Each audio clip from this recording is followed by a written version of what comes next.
जिहड़ा कर्म दूसरे नूं चोट पहुंचांदा है उस तो दुख ही निकलेगा, सुख नहीं निकल सकता। किसी दे मन नूं तू चोट पहुंचाईए तो तैनूं मानसिक पीड़ा मिलेगी, किसी दे शरीर नूं तू चोट पहुंचाईए तो शरीर तेरा बच नहीं सकता। क्योंकि परमात्मा दे दरबार दे च रंग रूप नज़ल भाषा मजहब दी विचार नहीं आउंदी। तेरा रंग कैसा है, तेरा रूप कैसा है, तेरा मजहब की है, तेरा मुल्क कैसा है, तेरी भाषा की है, तेरा वर्ण की है, तेरी जात पात की है, परमात्मा इस दी विचार नहीं करता। फिर किस दी करता है? कर्मे कर्मे होए विचार सच्चा आप सच्चा दरबार। उस सच्चे दे दरबार दे केवल कर्मां दी विचार, और कुछ भी नहीं। तेरा मजहब की है, तेरा मुल्क की है, तेरा रंग रूप कैसा है, तेरी भाषा की है, जात पात की है, गोत की है, घराना की है, कुछ भी नहीं, कर्म की है। कर्मे कर्मे होए विचार। दुख है तो समझ लेना कोई ऐसे बीज बोए गए ने। अक्सर मनुख कह देंदा है पता नहीं ये दुख क्यों है। दरअसल बीज अज बोया है तो फल अज ते है नहीं। बीज फल तक अपड़े विचकार काफी समय दा गैप है, अंतराल है। अज बीज बोया है, 2 साल 4 साल 10 साल बाद किधरे फल है। तो कई दफा पता ही नहीं चलता ये दुख पता नहीं किहड़े बीज दा फल है, मैं कदों बोया सी। श्री कबीर कहते हैं अपने कर्म की गत मैं क्या जानो, मैं क्या जानो बाबा रे। हे प्रभु मैनू कुछ नहीं पता, मैं नहीं जानता। क्यों? तू ऐसा नियम बनाया, तू ऐसी मर्यादा बनाई है, बीज हुण बोईए ते हुणे फल नहीं है। उड़ीक करनी पड़ेगी, उड़ीक करनी पड़ेगी। मैं कणक अज बोई है, अज कणक नहीं है। मैं अज अंब दा बूटा लाया है, अज मैनू अंब नहीं मिलने। मैं अज अंगूर दी बेल लाई है, अज अंगूर कोई नहीं। आदमी फल लई, फुल्लां लई, अन्न लई 6 महीने, साल, 2 साल, 5 साल, 10 साल इंतजार कर सकता, करता है। सारी दुनिया चाहती है। पाठ कीता है, जप कीता है, अमृत वेले उठ्या है, कहंदे अज पाठ ते बड़ा कीता है, जब तक ते बड़ा कीता है, होया ते कुछ भी नहीं। ऐसे मिलते ने मैनू, होया ते कुछ भी नहीं, हद हो गई। अंब दा बूटा तू लाया है और तेरा विश्वास कायम है, कोई नहीं 2-4 साल बाद फल आएगा, आएगा। कई दफा मासूम बच्चे होंदे ने, क्योंकि मैं पिछे किसान दा ही बच्चा रहा, घराना किसानां दा सी। बचपना ऐसा होंदा है, बीज हुण बोया है सवेरे ते शाम नूं फरोल के वेखदा पिया पुंगरदा पिया कि नहीं। बेसबरी बेसबरी। फिर सवेरे मिट्टी हटा रहे है। ये मैं इस वास्ते कह रहा, बहुत पुरानी गल, देश दी वण तो पहली दी गल, फुल्लां दे बीज मैं बोए छोटे होंदे ते मैं शाम नूं फरोल के वेखा पिया। मां कहने लगी ये की करने, सवेरे ते बोए ने। ते मैं कहा देखदा पिया पुंगरदे पे ने कि नहीं, सबर कर भाई, 5-10 दिन सबर कर। मैं सवेरे देखा, शामी मिट्टी हटावां, सवेरे मिट्टी हटावां। एक दिन पिताजी ने कहा नहीं पुंगरनगे, तो बीज खराब कर देता है। इन्नी बेसब्री। बोए ने तो जरा सब्र रख। सवेरे मिट्टी हटा के देखना है, शामी मिट्टी हटा के देखना है, इतनी बेसब्री। किते थोड़ा जिहा पाठ सवेरे कीता है, गुरुद्वारे आके मत्था टेकिया, किधरे कड़ा प्रसादी देग भी कराई होगी, चलो लंगर भी कराया होगा, गुस्ताखी माफ। फिर देखदा फल ते कोई नहीं आया, फल ते कोई नहीं मिलया। 4 दिन हो गए, हफ्ता हो गया, फल ते कोई नहीं मिलया। मैं अर्ज करा, हो सकता है जमीन ते बोया होया बीज व्यर्थ भी चला जाए, कई बीज नहीं पुंगरदे,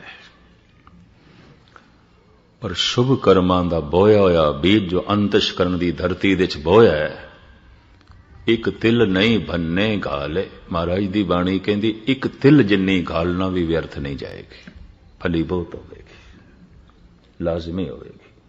पतत पावन हर बिरद सदाए, एक तिल नहीं भन्ने घाले। तिल जितनी भी व्यर्थ नहीं जा, पर सबर ते रख। सबर ए स्वाओ जे तू बंदा दृढ़ करें, वध थी में दरियाओ टुट न थी वे वाहड़ा।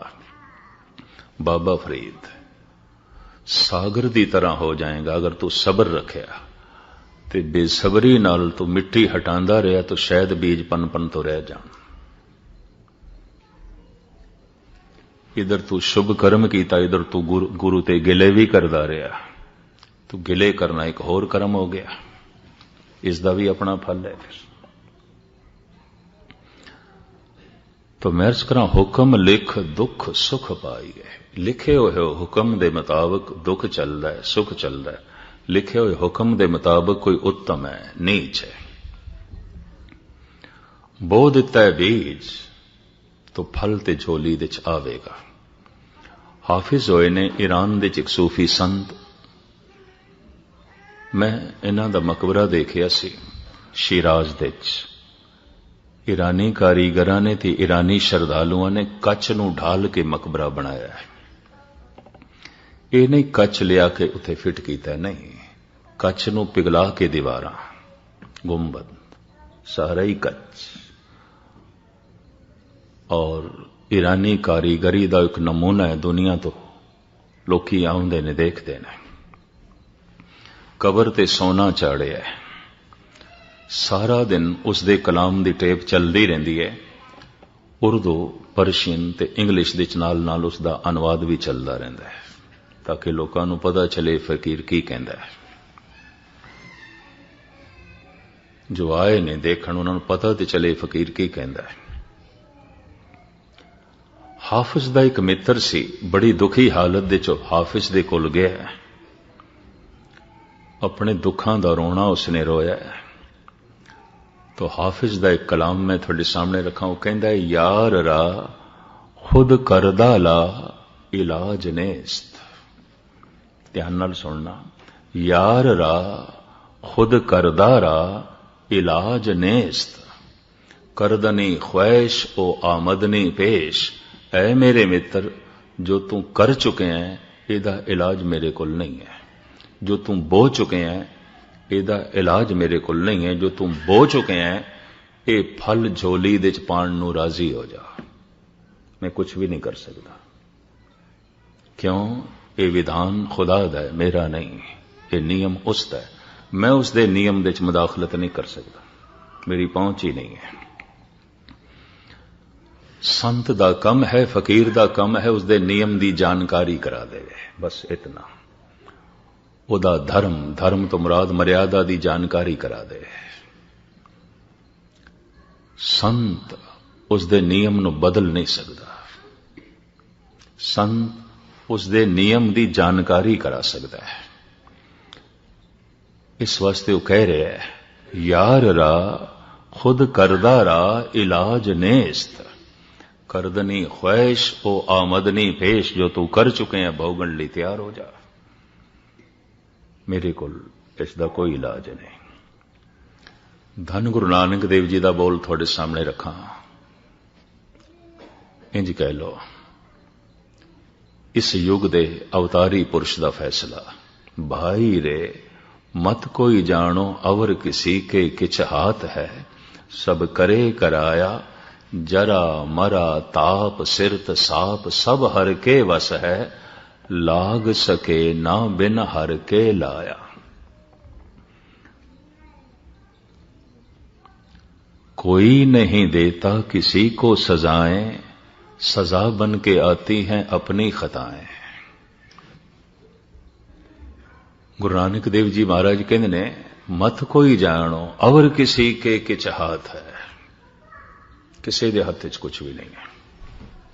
जो तू कर्म कीते ने उन्हां दा ही रब्बी फैसला तेरी झोली च पिया और कुछ भी नहीं।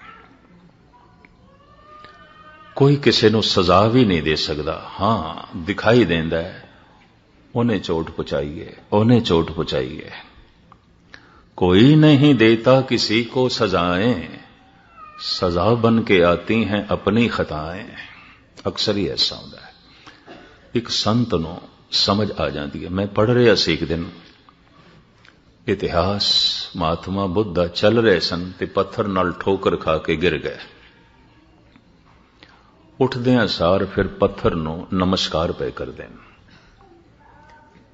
नाल उन्हां दा चचेरा भरा आनंद सी। कहने लगे इस पत्थर नूं चुक के परे सुटिए। उन्होंने वाकई चुक के एक पासे भी कर दिता। ये कोई मत्था टेकण दे लायक है? थोड़ा पैर जख्मी कर देता है। महात्मा बुद्ध कहते आनंद एक कर्जा सी निबड़ गया, निबड़ गया। तू हुण होर कर्जा ना चढ़ा मेरे ते।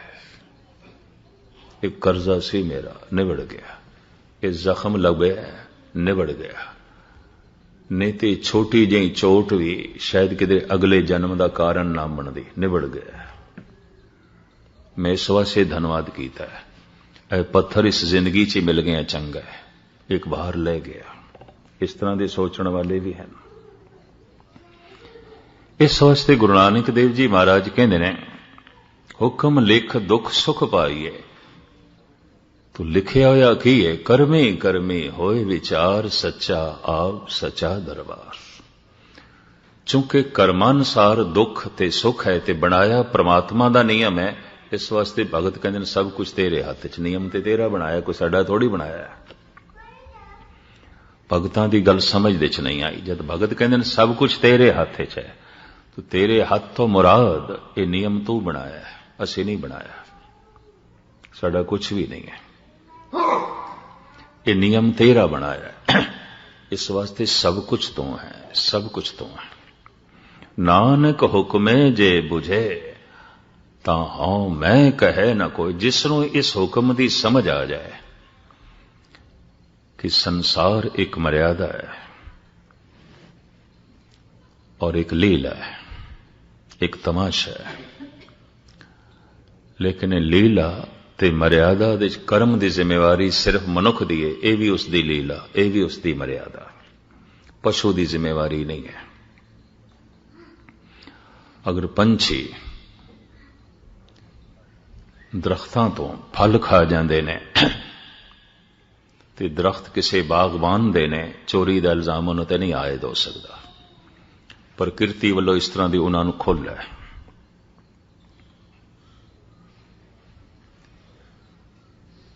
ये नहीं कह सकते ये तो चोरी की थी। दरख्त किसने लाया तो खांदे तुसी। इत्थे घोंसला बना लिया, दरख्त किसे दा तो तुसी अपना आलना बना लिया। ये अचेत दुनिया है। ये ओ ने जो मां की गोद का बच्चा, इसते कोई जिम्मेवारी नहीं। ये तो मां के पालन नाल पल रहा है। ये तो बेचारा खुद पल भी नहीं सकता, प्रकृति पालना पई करती। जिम्मेवारी मनुख दी है। मनुख परोड़ होया है, सियाणा होया है। और एक परमात्मा का बनाया होया नियम, तू दुखी है तेरे कर्म, तू सुखी है तेरे कर्म। क्योंकि दुख सुख फल है, कर्म बीज है। और किसी का बोया होया बीज कोई दूसरा नहीं खा सकता। ऐसा होंदा है प्यो ने बीजिया, जमीन दे पुत्र फसल वड़ रहा है। अंब का बूटा प्यो ने लाया सी, अंब खा रहे ने पोतरे। पर कर्मां दा बीज जो असी बोंदे अपने अंतਿਸ਼ਕਰਨ दी धरती दे चे ते आप बीज आपे ही खाए, दूसरा नहीं। खुद बीजदे हैं, खुद खांदे हैं।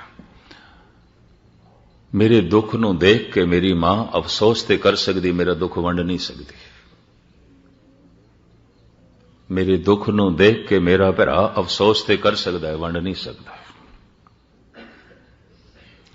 मेरे दुख नूं देख के हो सकता है कोई मित्र माड़ा जिहा दुखी हो जाए, पर मेरे दुख नूं वंड नहीं सकता। आप बीज आपे ही खाओ, मैं खुद बीजे मैं खुद खावांगा। रब्बी नियम, ईश्वरी नियम, परमात्मा का नियम। इस दूसरी पौड़ी विच सतगुरु कहते हैं सब कुछ हुक्म दे च है। हुक्मे अंदर सब को, बाहर हुक्म ना कोय। हुक्म दे च की कुछ हो रहा है, सारा ब्रह्मंड हुक्म दे चल रहा है। ऐ मनुख, तू भी उसके हुक्म के मुताबिक होया है। तेरे दुख सुख का फैसला कर्मां अनुसार है, यह भी उसका हुक्म, यह भी उसकी बनाई मर्यादा। इस दे तेरा कुछ भी नहीं है। कर्मां दी सही तू चोण कर सके, उसने तेनों एक चिराग दे दिता है, दीवा दे दिता है, अकल दा, बुद्धि दा। ते फिर भी अपनी अकल नाल समझ नहीं आई तो फिर उसने अवतार भी भेज देते ने, बड़े बड़े ग्रंथकार भी भेज देते ने, बड़े बड़े व्याख्याकार भी भेज देते ने, लेखक दार्शनिक फिलोसफर चिंतक भी भेज देते ने, ऋषि मुनि भी भेज देते ने, पैगंबर भी भेज देते ने। और वो ऐलानियां कह रहे ने, जिस कर्म तो तू किसी नूं चोट पहुंचा रहे हैं तैनूं चोट पहुंचेगी। जिस कर्म तो तू किसी नूं हानि पहुंचा रहे हैं तैनूं हानि पहुंचेगी। जिस कर्म तो तू किसी की बेइज्जती कर रहे हैं तेरी बेइज्जती होगी।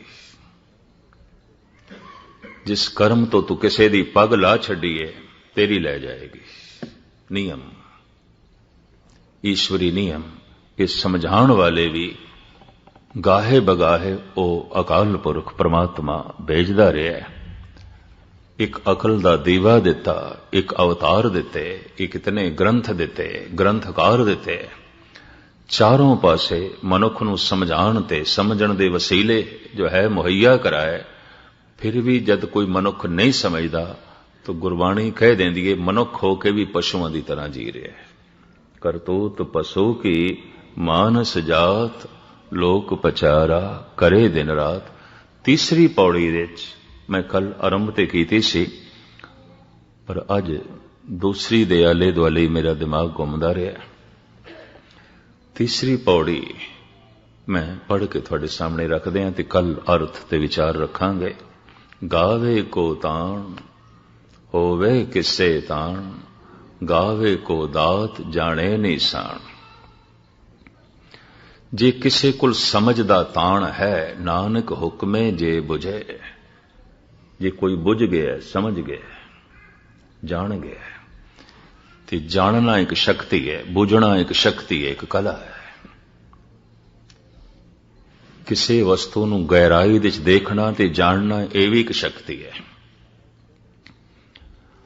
महाराज कहते ने होवे किसे ताण, अगर किसे कुल समझण दा ताण है तो समझण दे नाल नाल कथन करन दा भी ध्यान है, बयान भी कर सकता है। गल उसनूं समझ भी आ गई है तो गल समझा भी सकता है। मैं कल भी अर्ज की सी, बहुत सारे ने ऐसे दुनिया च समझ जाते हैं, रब्बी नियम नूं समझ जाते हैं, समझा नहीं सकते। और बहुत सारे ऐसे भी ने जो समझाते तो पे होंदे ने लेकिन खुद नहीं समझे उन्होंने।